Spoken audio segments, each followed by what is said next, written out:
Definitely that New Jersey Motorsports Park is a bit bumpy, but he also told me he loves the layout, Jason. Yeah, the layout here is really good, and there are some bumps and around this place. But turn one, a lot of action down there. Then we're going to get to that 3C. I like 3C because it goes away from you, and then you got a little wheelie hill into that fast turn 4. Some braking and some passing is going to be done in turn 5. The rest of the lap, Greg, like I said, it's a little bit one line, but you'll see some stuff from 9 to 10, and then they come on to turn 12, fastest turn on the track, right onto that finish line. All right, so a good look at Jersey Motorsports Park. Now how about Roger Hayden and his Ducati Fast Lap? This track is a really tight technical track. Let's look at some passing zones, starting with turn 1. Hard braking, most riders going back to second gear. The hard part, though, is holding your line on the exit so the guy can't drive back underneath you. And then turn 4. A really fast right-hander, you let your momentum carry you out, put you on the inside for turn 5, where you can make a block pass into the tight left. And then the last corner, turn 12. A really fast right-hander leading onto the front straightaway. If you can get a good run out of there, you can maybe make the draft before the finish line. We talked about history in the making for Jake Gagne. He's currently tied for 10th on the all-time win list already. And we had a chance to talk to Wayne Rainey about that because Wayne's next on the hit list for Gagne to tie. If Jake Gagne, I guess if he wins today, he ties the amount of wins that I had. That took me 4 years when I was competing. So, man, he's doing a heck of a job, and I'm really rooting for him to do that. So go get it, Jake. All right, so for Gagne, he's currently tied with Eric Bostrom and Freddie Spencer. So riders are lined up, and quickly it's Gagne, Skoltz, and Herron with Baz, Peterson, and Barbara. A great second-row start for him. Wyman, Lewis, Yates, Gilbert, Lewis, and Tony Elias from starting in row 4 and 12. Wyman, Ferris, Flinders, Fong, Coffey, and Dunham. And on back to Gianotto, Uribe, Perk, Shakespeare, Heckles, and Andrew Lee. So we're ready to get racing underway. Gagne already with the race lap record. See what he can do on this one. 20 laps for Hono Superbike race number 3. Revs are up. Lights off, clutches are out. And a good start for Matthew Skoltz again, but it's going to be Gagne. Oh, it looks like there was some contact back there as I saw a puff of smoke from tires, but it's going to be Skoltz who leads into turn number 1. Now, will Gagne try to sneak up the inside? He does again. Relentless. He just doesn't want to let anybody lead. Cam Peterson, nice job getting himself up into third. Baz, good start for Loris in 4th. Herron had a good jump, I thought, Greg, but gets shuffled back to 5th. And how about Kyle Wyman up to 6th on that Ducati? Cameron Peterson, M4X Star, Suzuki in 3rd at the moment. But, man, Jake Gagne is just like, hey, Skoltz, I got you. Way to let the clutch out and hold it into 1. But, man, when Skoltz looks back on this saying, I left the door open twice. Oh, he just barely left it open, though. It was really nothing. Gagne just was able to square him up a little bit out of 1, Greg, and sneak up underneath him as they went into 2. But, you know, the neat thing for Matthew is he had a run at this morning. He already saw what Gagne does at the very beginning, and he stayed a little bit closer. And now he's doing the same. He's staying even closer again. And Cam Peterson is doing the exact same. So these guys just don't want to see Gagne roll off and get away. This morning, Greg, a 20 flat on his first full flying lap for Gagne. And look at, see that little just bit of pulling away on the exit of 10? He's able to just get that bike turned, get it up off the edge of the tire, and score it away from these guys. Onto the front straightaway we go. Skoltz having a hard time. You can see off the track a little bit. A 23.5, so 0.4 of a second quicker in this opening lap than he did in race number 1. Cam Peterson was all the way up alongside of Matthew Skoltz as they went down the straightaway, but Matthew just lets off the lever when they get down to the end, is able to hold that position in second. You get a good view of Cam Peterson from out the back of Matthew Skoltz's bike. Loris Baz gets bucked up out of the seat. You can see his bike, like he was talking about, going over some of those bumps. The Ducati just struggles a little bit in those spots. Herron right up behind him. What a race this has turned out to be on this first lap as Cameron Peterson, who's been good at the opening of the races but struggling later on, is dialed in right now. And there's Josh Herron So at least for Loris Baz, at the moment he doesn't have to worry about trying to pass Herron, who is such a demon on the brakes, is the number 2. But he's going to have to worry about that, though. He's going to have to worry about that soon, Greg, because we know how Josh is. So this is what allowed Cam Peterson to get up alongside of Matthew Schultz as they came onto that front straightaway. You see him just drop a couple tires off the edge into the dirt there. And this you're going to see, Greg, they're going to go underneath this bridge, and you're going to see him run just a little bit wide, trying to use up as much of that exit as he can. Runs off the edge of the track. Cam Peterson pulled up alongside of him, but it still wasn't enough to get past. This is the lap that we've seen the fastest from Jake Gagne. Lap number 2, the first complete lap, and he comes across the stripe, a 1:20.7. So it's fast. And there goes Baz. Baz gets through on Cam. Cam looked like he had a little bit of a problem in the last corner. He's trying to cut it back up underneath, so he squares up Baz and gets through going into turn 2. So Baz takes a shot as they went down into turn 1. Yeah, you can see he got in there deep, didn't he? You could tell. Cam Peterson doing a great job, Jamie. And you mentioned the fact that he struggled at the end of the 2 races so far this weekend. Has really been on confidence in the front grip with that motorcycle. And they made some changes before the second race. He got about 6 more laps before he lost that front grip. And so for this race, they went to actually a harder compound of the front Dunlop tire, hoping that it's going to take them all 20 laps. That's very interesting because that can sacrifice a little bit of front feel at the beginning of a race until that tire starts to heat up. We'll see if it pays dividends. But right now, Matthew Schultz is starting to get away from his countryman Cam Peterson as Jake Gagne has set sail. We can still see Jake in the picture, 20.7, so just a little bit off of what we did this morning, and that's going to be probably because the outside temperature's gone up, which is going to get the track a little bit hotter, and that's why you're not seeing those 20. That 20.0 is where we were at after lap 2 or lap 3 this morning, Greg. So these guys are all staying a little bit closer, albeit Gagne, you know how he could just run these laps off over and over. 20.9. So yeah, track temperature going up has definitely hurt the performance as far as being able to go quicker than they already are. And Cam Peterson now, he's got his eyes set on trying to go with Schultz as he's pulled a tiny little bit of a gap over Baz. Matthew Schultz, 1/10 of a second slower than Gagne in 2. Hannah? Well, Greg, much like Jamie just mentioned for Cameron Peterson, Matt Schultz has also been running the softest available front tire in order to prevent himself from overcharging the corners on that super soft tire. But mid-race, the tire drop-off was considerable, so for this race, he wanted to change to that middle compound available, the extra soft. It may impact overall edge grip slightly throughout the race, but hopefully it'll help him to hang on to Jake a little bit longer for the rest of this race. Yeah, I think, you know, that's the neat thing is you learn something from one race, and then when you have another race, Greg, only 3 hours later, the biggest problem is we still had those kind of morning temperatures when these guys went off at 11 o'clock this morning. So it'll be interesting to see how that holds up for Matthew. Now, if you look just behind those 3, running behind Matthew there, you're going to see Tony Elias has come up from the 4th row to get himself into 6. So you got these 3 guys here battling. You can see that yellow back there. Tony Elias has finally cleared the rest of the pack there to get himself into 6 with Barber just behind him. And to add to that, Bobby Fong, who started 16th because he qualified 8th yesterday and didn't finish the race, so you're penalized 8 grid positions as Baz making a big move into turn number 1, but Fong is up to 9th.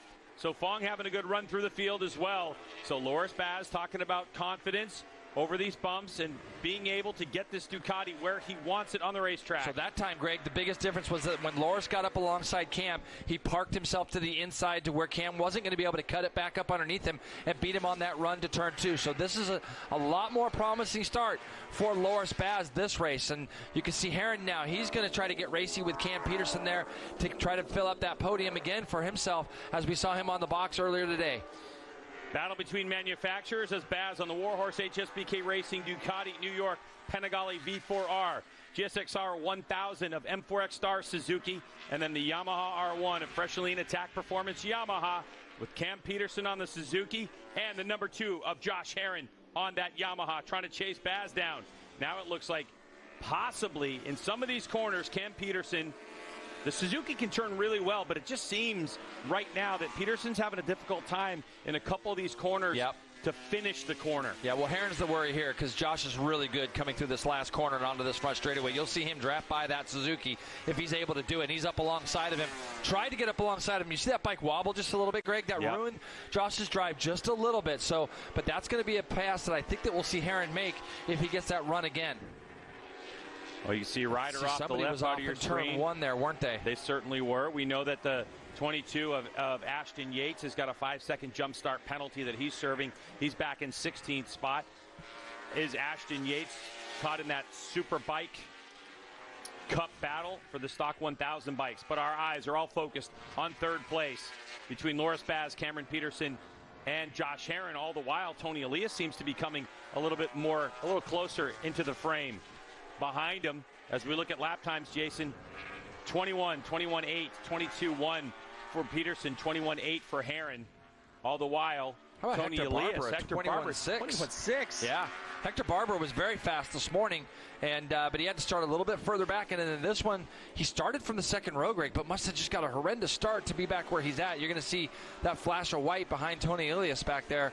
That is going to be Hector Barber trying to get up there and challenge him.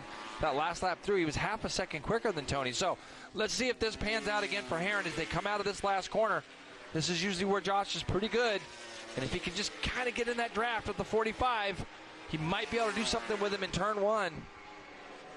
Amazing athletes. You are watching some of the fittest on the planet as a move is made by Josh Herrin to take over the spot from Cameron Peterson.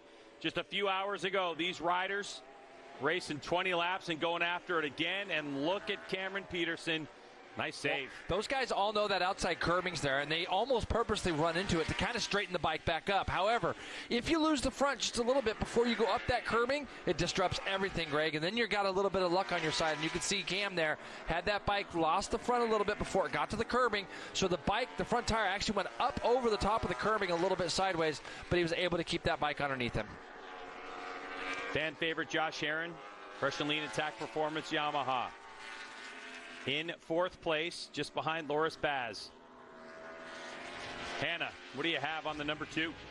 Well, yesterday Josh was really fixated on who was behind him, and it didn't really serve him well as far as the finish that he was hoping to get. Today, for this morning's race, he really wanted to shift that mindset and worry more about who's in front of him. So now that he's overtaken Cam Peterson, he's on the hunt for Loris Baz. They made some electronic changes between races from this morning for a better drive out of the corner. He's got a lot more feel this weekend than he has all season, and that's allowed him to give really good feedback for positive improvement because of the overall feeling on the bike.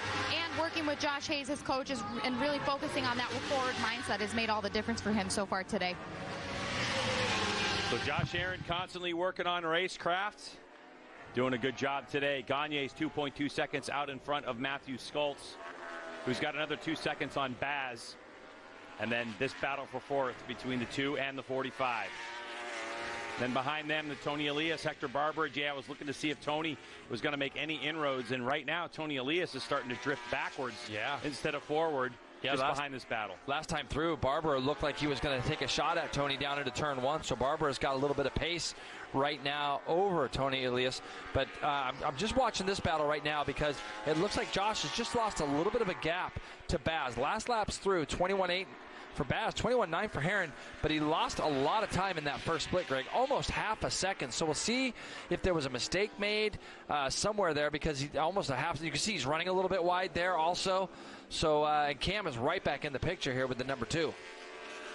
Yeah, so Cam Peterson trying to figure out if Josh Herrin has any weaknesses at the current pace that they're running as they come to the stripe. Jake Gagne way out front. Here's the battle we were talking about as Tony Elias was making a charge, and now he's fallen into the grips of the 80 of Hector Barbera on the Scheibe Racing BMW. Now, what's interesting about Barbera, Jason, is the lack of electronic aids that Barbera uses. Coming from old MotoGP technology, Barbera tends to use a thumb brake that allows him to try to control the wheel spin and the wheelie of it all. And so in terms of looking at two motorcycles electronically advanced versus on the Yamaha versus the BMW, Hector Barber does a lot of onboard engineering while he's racing. And you think about where these guys have seen each other racing around the world. MotoGP experience from both of them. obviously been racing at the highest of levels, and they find themselves here at MotoAmerica. I'm not sure if Tony made some big changes before the start of this race, but it's interesting to me to see that he's a little bit further back than we would expect him. That's taken nothing away from Hector Barbera, who was very quick this morning. But both of these guys right now, they're about 4 seconds behind that battle up in front of Cam Peterson and Josh Herrin. So that was the incident that we saw out of Elias this morning, Tony Elias this morning. That's what put him back on the 4th row of the grid today for this 3rd race. Yeah, it certainly did. And Jason, we know as bikes get repaired, and this is the 3rd bike that Fresh and Lean Attack Performance Yamaha put on the track. So in terms of resources and how it feels, we only had a few hours in between those races. So there might be something that Tony's feeling that he didn't quite have the feeling for in race number 2, our first race of the day today. So Hector Barbera on the drive. Now, the Scheibe Racing BMW, Jason, has proven actually time and time again, if you actually go comb through the different race weekends we've had and just look at top speeds, the Scheibe Racing BMW has been at the top of the charts for most of the year. So we know that the BMW has a lot of top speed. The question, of course, is how do you get to that top speed on acceleration, and the job that Hector Barbera is able to do with the traction control turned down, and Barbera is going to make a move. Wow. So That's there goes the 80. That was a big, bold move. I mean, I'll tell you, there's a lot of places that you could try to make pass attempts here, but that right there going into turn 4 takes one that takes a big commitment to get up over the top of that rise. What do you have on Tony for us, Hannah? Well, Jay, I talked to Tony after that crash this morning. He said he was feeling kind of held up by Herrin and Peterson. He tried to pass them. He got in too deep and crashed out of the race. But you could tell the changes they made to the front and the rear for braking stability and better rear grip made the bike much easier for him to ride. He knows it'll pay off big if he can avoid any more mistakes as he's in this battle with Hector Barbera now. Yeah, something doesn't just look quite right for Tony probably, and that's why he's fallen back. But Hector Barbera's got really, I mean, his bike looks really good, Greg. He's got a lot of grip right now, it seems, and we'll see if he can make any inroads into that group up ahead of him. He'll be able to see them when he gets onto this front straightaway, although they're going to be some 5 seconds up the road, and we're talking about this 3 here, and you can see Herrin and Cam Peterson have both rebounded a bit to get themselves back on the back wheel of Loris Baz. I saw them a couple of laps ago back into the 21s. The 2 leaders, first and second for Gagne and Scholz, are doing around the same lap times. That gap's about 2.8 seconds right now. These guys are about 3.5 seconds behind that battle up at the front. And right now, like, Herrin looks like he's got a little bit of pace. He's going to go for it here. Josh Herrin up the inside on Loris Baz. He'll make that move, but does he have the line to hold on to it? Baz out driving him, so Baz gets it right back. Nice move. Gagne 2.8 seconds out ahead of Scholz, and this battle is going on 3.5 seconds behind Scholz.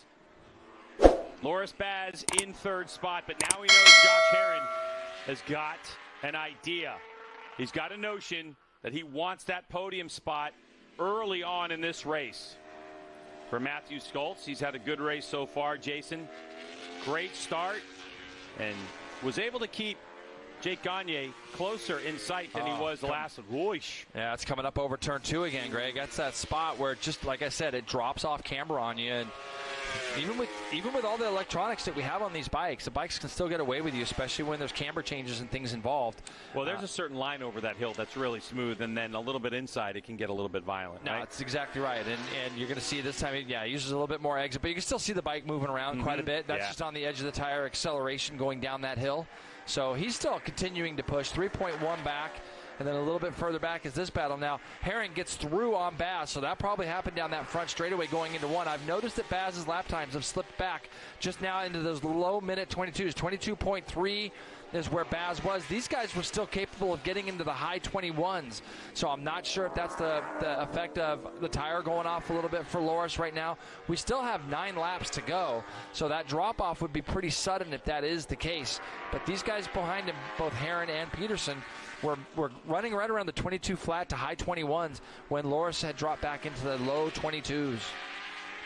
With all the laps the Hono Superbike riders have put in this weekend, I can imagine that Josh Herrin, who's coming off of COVID and then the birth of his son earlier on this last week, I guess now on Tuesday, and not able to do as much training as he would like to over the last couple of weeks, said he was sore from Friday into Saturday. Can't even imagine what this athlete is going through. But this guy, what a year. Unreal. I mean, just trying to tie Wayne Rainey's overall record. And, Jay, just to give you an idea of what might be ahead for Jake Gagne, you can see fastest lap of this race, a 1:20.7. Like you were saying, 7/10 off his best lap track record from the first race.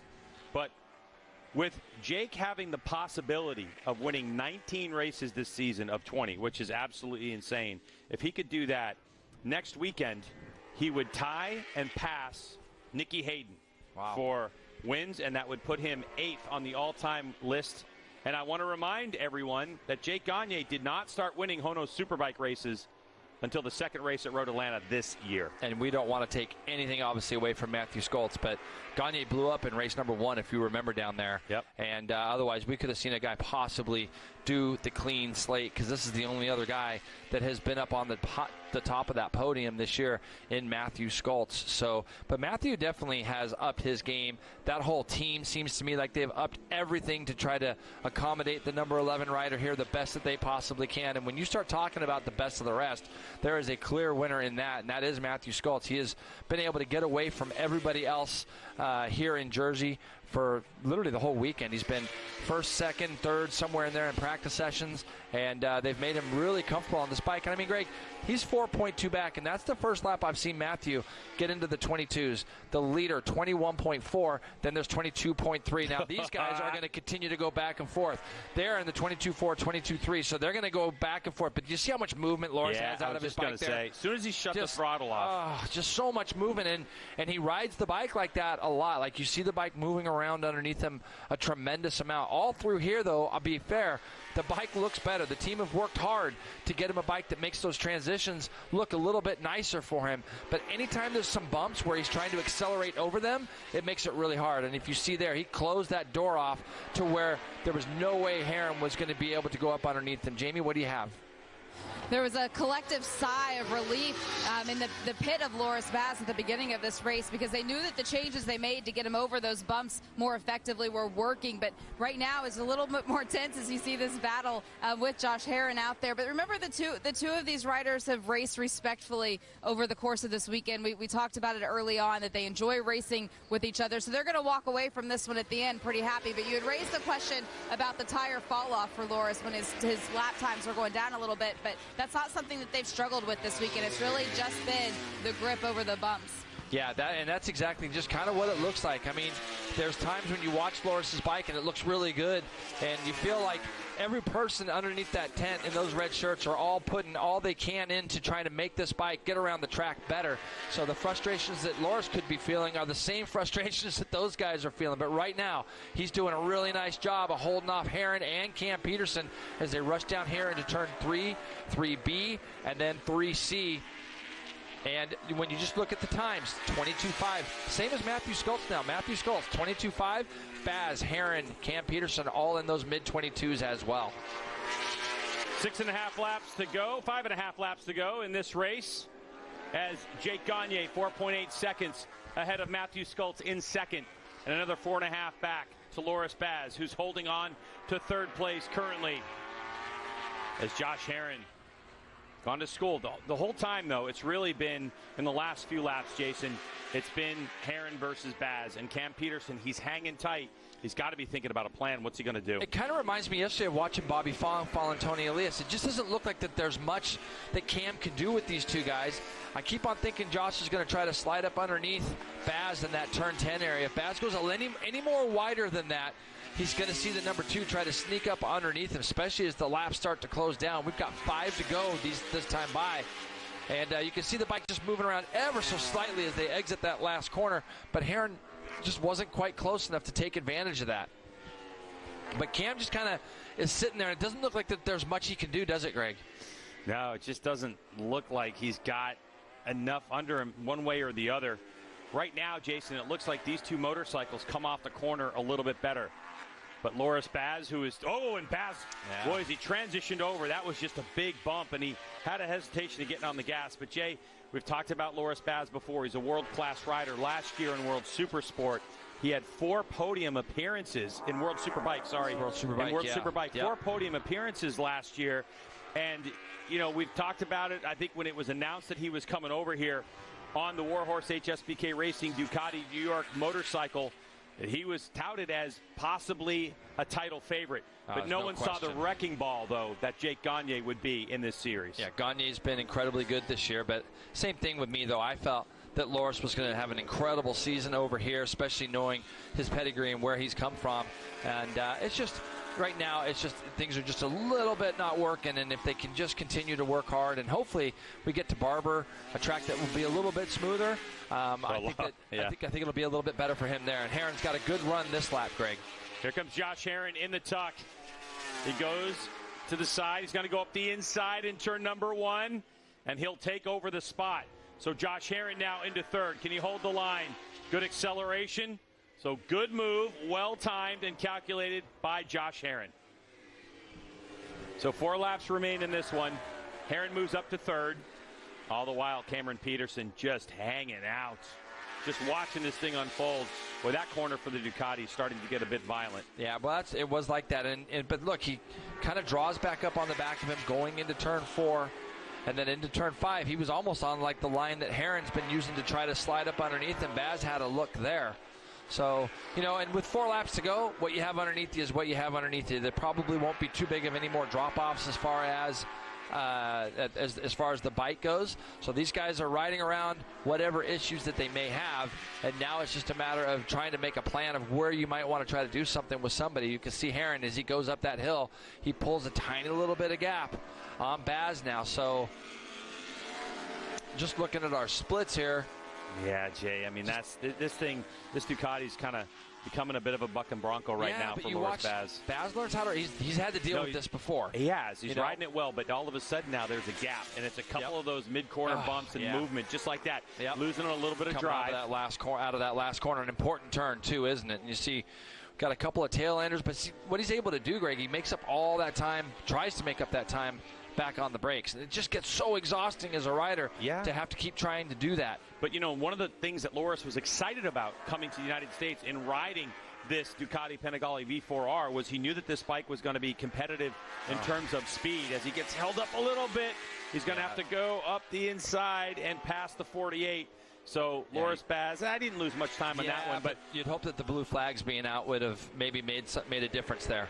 Yeah, but anyway, Joe Giannotto getting after it. But what I was saying was Baz was telling me that he was so excited to get on this bike because he knows it's a fast motorcycle, potentially the fastest bike in the paddock, which means that he didn't have to use what he normally has to use, which is hard braking, because he's such a tall rider. So the hard braking part is a tool in his toolbox that he's had and part of how he makes speed. And so he thought, wow, if I have that ability of braking and the speed of the Ducati, that this is going to yield some great results. And he's had some podiums this season and put on some brilliant results.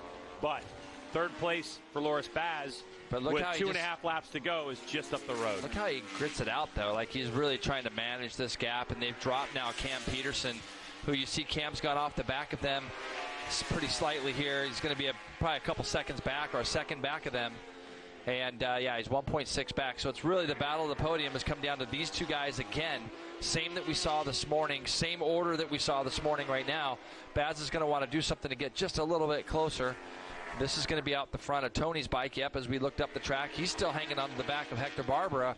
These guys are running in 6th and 7th with Kyle Wyman behind them by about 6 seconds. This is what we see from Tony, though, time after time in the years he's been in the U.S. If he can latch on to you, he's always a threat at the end of the race. So Barber got around and started to eke away from Tony Elias. Elias has, in the last couple laps, been able to keep that gap down to about 0.4 of a second. He's really closed it down this lap as well. He's gotten a lot closer. So Tony Elias, the veteran, 2017 Hono Superbike champion, off of a motorcycle this year, given an opportunity at Laguna Seca, comes back on the fresh lean attack performance Yamaha, gets a second chance at it this weekend, and he rewarded the team with a podium. But then unfortunate incidents after hard braking into turn 1, and he fell down. Last lap of this race. The white flag out for Jake Gagne, newly crowned Hono Superbike champion, trying to manipulate this final lap to win 16 races in a row. Yeah, and like we've said over and over, nobody really saw this coming. I would be dared to say that if you asked Jake at the beginning of the year, are you going to win 16 in a row, he probably would have just kind of said, competition's really tough. Don't think that will probably happen, but Gagne's just done such a tremendous job. And if you just watch him, Greg, it looks so simple. Here's that battle for third, and it's about the same gap, isn't it? We're going into the last lap as we saw this morning between these two. Baz just isn't quite close enough to get there up alongside of Herrin, who's doing a really nice job managing this final podium spot. And I also think that there's just not enough hard braking opportunities here at New Jersey Motorsports Park for Loris Baz to really take advantage of his strength on this Ducati. But a great job by Josh Herrin, who hung around all race long, timed his pass perfectly, and pulled the pin. So Josh Herrin trying to put his fresh and lean attack performance Yamaha on the podium.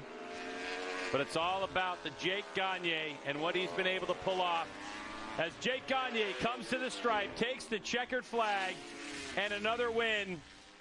Matthew Skoltz coming across the line, and then this battle for the final spot on the podium will go to Josh Herrin by 0.3 of a second over Loris Baz. Domination. Yeah, no question. Same podium as this morning. I mean, hey, Europe, if you're watching, this guy is on a roll, and he's breaking track records, doing it. It's unreal. You know, a lot of that has to go to the team as well, Greg. You know, you get around a team like this Attack Performance team, Richard Stamboli and crew. I mean, they just know how to make this bike get around here. So, what a weekend. A good look at the way Jake Gagne really plays his race out. I mean, it's that lap number 2 where he just tries to snap the wheel of his competition and puts down an unbelievable flyer, and then has those 4 or 5 laps after that. Well, Gagne, welcome back. Shots of Jake Gagne coming into victory lane again this season to stand on top of the podium. So these are those results. As you can see, Jake Gagne 6.5 seconds over Matthew Skoltz, a little closer than the first race today. Josh Herrin just a couple ticks ahead of Loris Baz. Cameron Peterson ended up fading towards the end. I know that they're going to be doing their homework.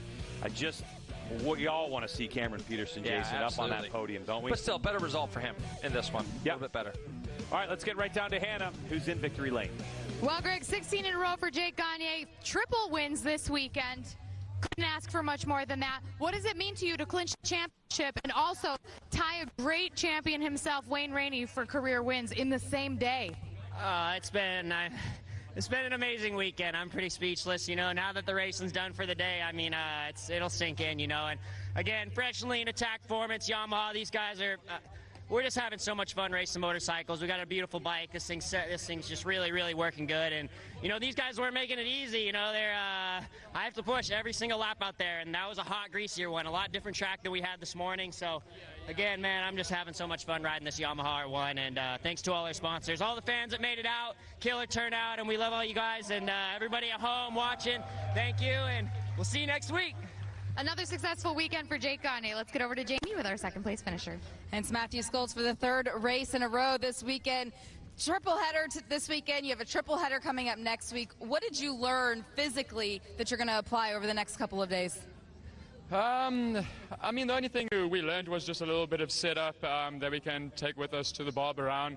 But just another big shout out to the Westby crew. They've been working hard, and the overall race pace was better for us there. We went with a harder compound front, which was a little bit weird for the first couple of laps, just kind of getting used to how that feels. But overall, I'm pretty happy to bring it home in second place. And Barber is definitely the best track on the calendar for me. So hoping there I can challenge Gagne. Congratulations on another podium finish. Hannah? Third place today goes to Attack Performance Yamaha. Once again, 2 podiums on the weekend. Are you happy with this result being your first round back after missing the last 2? Yeah, I tell you what, I'm going to go kiss my baby. It's good luck. It's been an awesome weekend. First of all, I want to say happy birthday to one of my mechanics, Fernando. Yesterday was his birthday. So much going on. I totally forgot to say it when we were up here. And happy birthday to Fernando. He's been with me since the mean days in 2015, and I've been so hard on my whole crew this year. It's been a rough year for me, so apologies to them for being so hard to work with this year. I'm glad that we can get some podiums this weekend, and hopefully we can finish off strong in Alabama. Thank you to the entire Fresh and Lean Attack Yamaha team. Thank you to Arai Helmets. It's the safest, best helmets made. I'm so happy that finally, after 15 years in this paddock, I'm with them. Thank you to Alpine Stars. Thank you to Wheels in Motion in Chatsworth, California. Black Claw, Yamalube Financial Services, Yamalube, Track Days, Hustle Hard Racing, Carbona, Acroprobic, DID, Oz Racing, Braking. It's those are the guys that make this dream happen. And thank you to the fans for coming out. And yeah, congrats to Gagne again, and congrats to Skoltz on a good ride. And thanks to Baz for making 2 hell of a races with me. And it's been a lot of fun. That guy gets a lot of crap for riding aggressive, and sometimes a little aggressive, but I like it that way, so it's been fun to ride with him. So thank you to everybody, and we'll see you in Alabama. Josh Herron, our third place finisher in the Hono Superbike. Looking at Jake Gagne, Jason Pridmore, let's talk a little bit of history, shall we? When he came into this race weekend, in terms of all-time Superbike wins, Jake Gagne was tied with Blake Young and Doug Poland at 13. He wins yesterday. Then he ties with Scott Russell and Eddie Lawson. His win earlier today tied him with Eric Bostrom and Freddie Spencer. And now, Wayne Rainey. Let's get down. Those races as the year went on, just tremendous. 425 points total available for this year, and Jake Gagne's got 400 of them. You can see Matthew Skoltz back there. And then as we look down the order, Herron and Baz, you talk about that rivalry, Jay. It's only 1 point between them for 4th in the challenge.